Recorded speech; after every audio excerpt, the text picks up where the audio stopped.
Dan, why was Maxwell moved to a minimum security prison?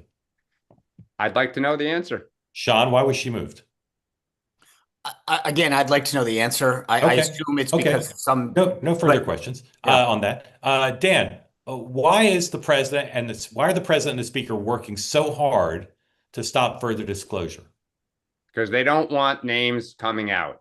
No. Sean, why are they working so hard to stop further This disclosure? is one where I think that I've watched the president deal with issues like this. There's sometimes when he believes the issue is about, like, this is every single person from Bill Barr, who was the attorney general, to Ghislaine Maxwell, whether you believe her or not, in her testimony to the victims yesterday, all have said they've never heard anything about the president being involved. I didn't say the We president. didn't say that. No. I didn't say the president. Hold on. This is what I'm trying to say. Let me ask you a different way.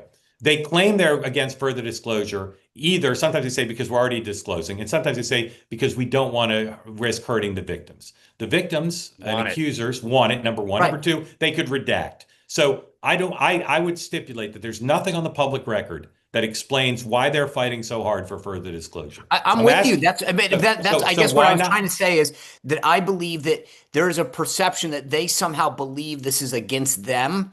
I'm with you. What's the reason? I don't know. That's why I'm saying I wish I think the big question now, Mark, is that last night, what's his name? Who's with Ro Khanna, the Republican? I'm just blanking on his name. Massey, Mr. Massey.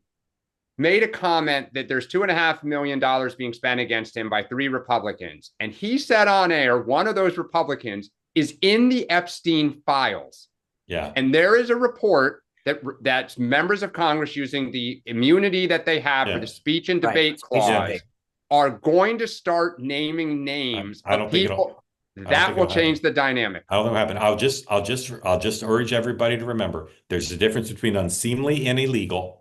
And there's a difference between minors and adults. I'll just remind everybody. Yeah, the victims are saying that. Yeah. Okay. But by the way, I will say this: the funny part, Mark, about this is I've asked countless people on the MAGA side about how this ends. Every single one of them, to a T, says until there's a full accounting, it doesn't end, right? I don't think, and this is why every time that there's a resistance to this, it just continues the issue. And I'll tell you another thing that's distinctive. And if you watch the press event yesterday, 90% of it was not about naming names of other men allegedly involved in child sex trafficking.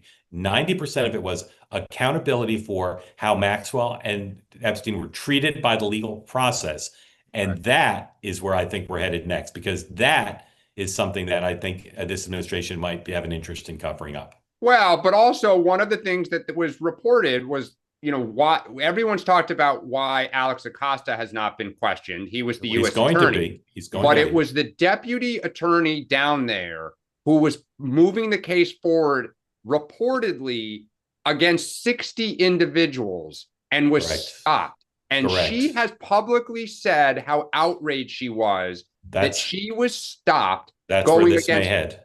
60. That's where this may head. Individuals. That's where this may head. All right.